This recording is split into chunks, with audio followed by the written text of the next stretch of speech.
Hi guys, I am Husnain Khan. You watching Kaka Sports. 2024 IPL और 2024 PSL, ये दोनों अपनी अपनी लीग्स के ऐसे वाहिद एडिशंस हैं जिनमें सबसे ज़्यादा हैरत अंगेज ट्रेड्स वगैरह हुई।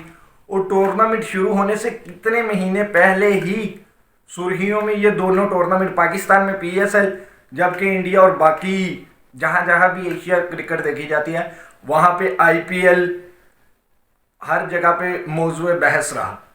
आईपीएल में जो ट्रेड्स हुई उसके बारे में तो हम आपको बताते रहे हैं लगातार कि इस तरह पांड्या आए रोहित शर्मा की कप्तानी पे, उसके अलावा भी जितने प्लेयर्स रिलीज़ किए गए और ड्राफ्ट की तारीख भी आने वाली है।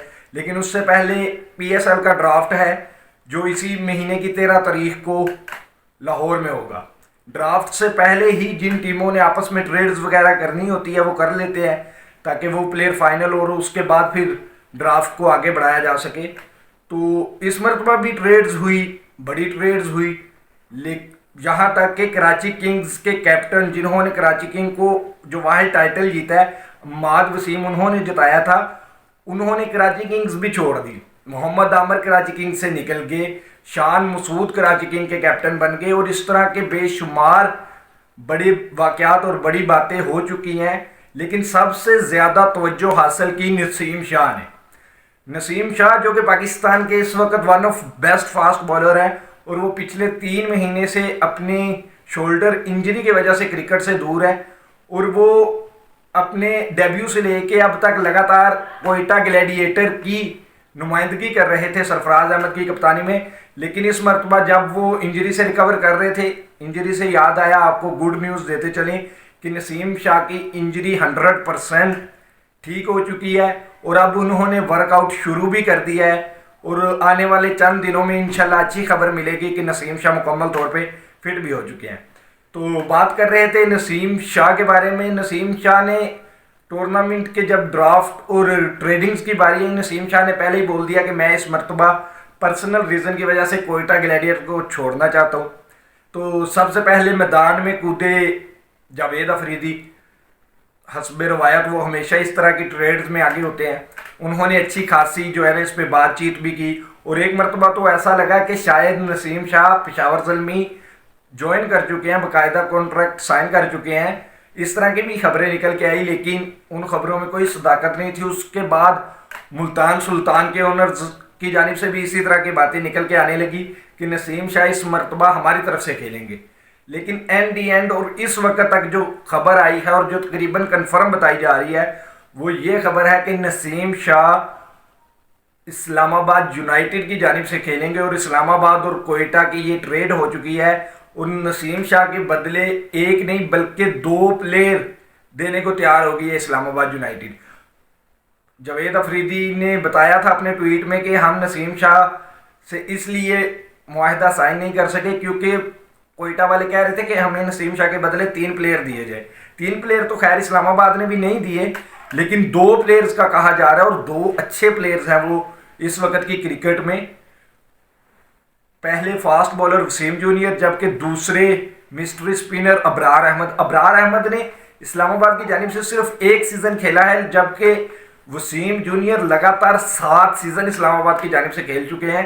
उन दोनों को दे के नसीम शाह को लेना ये सौदा कहीं घाटे का ना हो, लेकिन ये तो तब पता चलेगा जब पीएसएल शुरू होगा कि नसीम शाह कितने फिट होके आते हैं और जो उनके लिए इतनी चैम गोई है, इतनी बातें और इतना ट्रेंडिंग में वो रहे, क्या वो उतना फ़ायदा इस्लामाबाद को दे पाएंगे या वो एक ऑर्डिनरी बॉलर की तरह ये टूर्नामेंट खेलेंगे। वैसे तो नसीम शाह से अच्छे की उम्मीद है, इसीलिए तमाम टीमें उनके पीछे पीछे भाग रही हैं। लेकिन इस्लामाबाद जो कि मेरी तो फेवरेट साइड है ही पीएसएल में, लेकिन एक मतवाजन स्कोर बनाने की जानिब बढ़ रही है। मतवाजन स्कोर ऐसे कि माद वसीम से उनकी बातों पे या उनके जो पर्सनल इश्यूज़ हैं उन पे इख्तलाफ आपको हो सकता है, लेकिन आप ये कभी नहीं कह सकते कि अम्माद वसीम की पाकिस्तान में किसी भी प्लेइंग 11 वनडे और T20 की बनाई जाए तो अम्माद वसीम की उसकी में जगह नहीं बनती।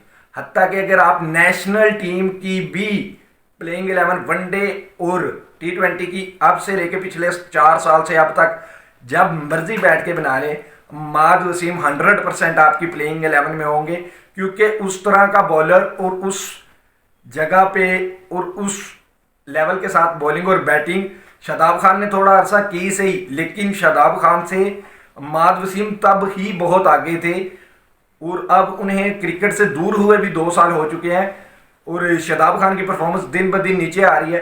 तो माद वसीम को लेना इस्लामाबाद के लिए एक अच्छा साइन है। उसके बाद नसीम शाह अगर आ जाते हैं तो जाहिर सी बात है हर टीम उनको लेने की कोशिश कर रही है। तो नसीम शाह आते हैं तो इस्लामाबाद को ये दूसरा प्लस पॉइंट मिला।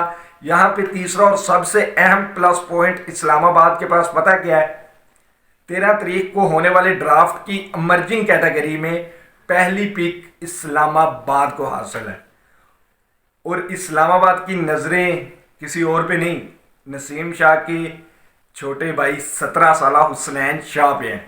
हुसनैन शाह जो डोमेस्टिक में लगातार अच्छी परफॉर्मेंस दिखा रहे हैं और नसीम शाह के भाई होने की वजह से वैसे ही उन्हें फेम मिलनी शुरू हो चुकी थी, लेकिन अब उनकी बॉलिंग में भी बड़े भाई नसीम शाह जैसा रंग आ रहा है। और इस्लामाबाद यूनाइटेड की जानिब से यह खबर निकल के आ रही है कि पहली पिक पे आंखें बंद करके हुसनैन शाह को पिक करना है और इस पीएसएल में आप नसीम शाह और हुसनैन शाह दोनों भाइयों को एक ही टीम में खेलता हुआ देखेंगे। और अभी मजीद ट्रेड्स भी होनी है और उनके बारे में जैसे जैसे खबरें आती रहेंगी हम आपको आगाह करते रहेंगे। और 13 तारीख को ड्राफ्ट है जहां पे टीमें मुकम्मल होके फाइनलिस्ट हमारे सामने आएंगी, तो उस पर फिर बात करेंगे। अभी जितनी भी ट्रेड्स हुई हैं उनमें सबसे ज़्यादा फ़ायदा शायद इस्लामाबाद ने उठाया है। आपके ख्याल में नसीम शाह और हुसनैन शाह को टीम में लेके इस्लामाबाद स्ट्रोंग होगी या उन्हें दोनों में से किसी एक ही भाई को लेना चाहिए? अपनी राय से हमें कमेंट सेक्शन में ज़रूर आगाह कीजिएगा। इस वीडियो से फिल वक्त इतना ही, जल्द मिलेंगे नई वीडियो के साथ, तब तक के लिए अल्लाह हामी और नासिर। पाकिस्तान